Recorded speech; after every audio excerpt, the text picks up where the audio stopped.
Day special. नमस्कार, let's mic में आपका स्वागत है। डे स्पेशल के साथ मैं राखी जैन। 20 जनवरी 1957 भारतीय इतिहास की वो तारीख जब विज्ञान ने राष्ट्र निर्माण की भाषा में बोलना शुरू किया। इसी दिन बंबई के ट्राम्बे में भारत के पहले परमाणु रिएक्टर अप्सरा का उद्घाटन हुआ। उद्घाटनकर्ता थे स्वतंत्र भारत के पहले प्रधानमंत्री जवाहरलाल नेहरू। एक ऐसे नेता जिनके लिए विज्ञान केवल प्रयोगशालाओं की चीज नहीं, बल्कि आधुनिक भारत के सपने का आधार था। ये दिन किसी विस्फोट या शक्ति प्रदर्शन का नहीं था, बल्कि उस विश्वास का था कि ज्ञान, विवेक और शांति के साथ विज्ञान राष्ट्र को आत्मनिर्भर बना सकता है। स्वतंत्रता के बाद भारत के सामने सबसे बड़ी चुनौती केवल राजनीतिक नहीं थी, वो बौद्धिक और तकनीकी भी थी। सदियों की गुलामी ने देश को संसाधनों में नहीं, आत्मविश्वास में गरीब कर दिया था। ऐसे समय में नेहरू का ये विश्वास असाधारण था कि भारत को खेतों और कारखानों के साथ साथ प्रयोगशालाओं में भी आत्मनिर्भर बनना होगा। वो कहते थे कि वैज्ञानिक सोच लोकतंत्र को मजबूत करती है, क्योंकि वो सवाल पूछना सिखाती है। अप्सरा उसी सोच का मूर्त रूप था। एक छोटा सा रिएक्टर, लेकिन बड़े आत्मविश्वास का प्रतीक। ट्राम्बे, जो आज भारत के परमाणु अनुसंधान का प्रमुख केंद्र माना जाता है, उस समय विज्ञान के मानचित्र पर उभर रहा था। अप्सरा भारत का पहला स्वदेशी अनुसंधान रिएक्टर था, जिसे शांति और अनुसंधान के उद्देश्यों के लिए स्थापित किया गया। इसका लक्ष्य हथियार बनाना नहीं था, बल्कि परमाणु ऊर्जा की संभावनाओं को समझना, रेडियो आइसोटोप का उत्पादन करना और वैज्ञानिक प्रशिक्षण को गति देना था।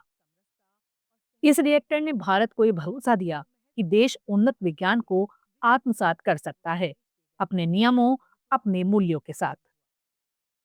नेहरू के लिए परमाणु ऊर्जा का अर्थ शक्ति नहीं, संभावना था।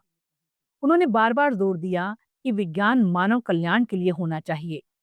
यही कारण था कि भारत का परमाणु कार्यक्रम शुरू से ही शांतिपूर्ण उपयोग की अवधारणा से जुड़ा रहा।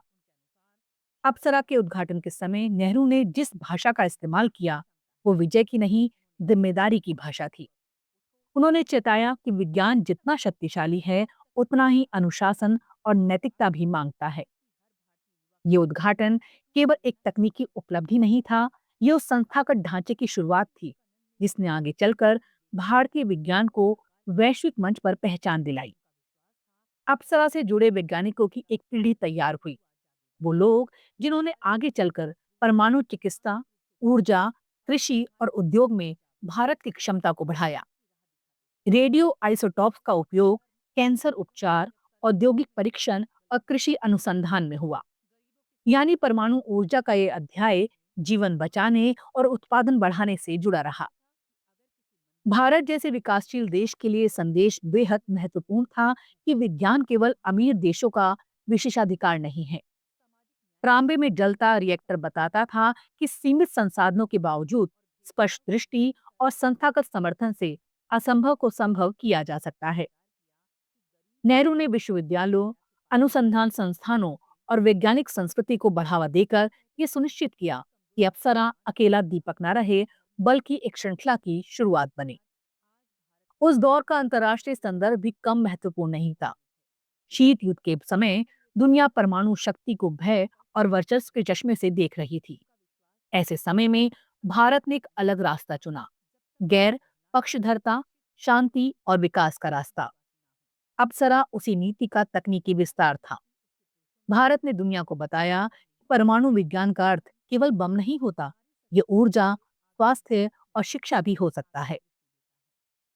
ट्राम्बे में हुए इस उद्घाटन ने भारतीय युवाओं को भी एक संदेश दिया कि देश उन्हें प्रयोगशालाओं में चाहता है, सोचने समझने के लिए प्रोत्साहित करता है। आज जब दुनिया ऊर्जा संकट, जलवायु परिवर्तन और तकनीकी असंतुलन से जूझ रही है, 20 जनवरी 1957 का वो क्षण और भी प्रासंगिक लगता है। नेहरू की वो दृष्टि कि विज्ञान मानवता के लिए हो, आज के समय में नैतिक मार्गदर्शन बन जाती है। डे स्पेशल में फिलहाल इतना ही। देखते रहिए, सुनते रहिए लेट्स माइक। नमस्कार। आप सुन रहे थे let's mike more than radio. Follow कीजिए हमें हमारे सोशल मीडिया प्लेटफॉर्म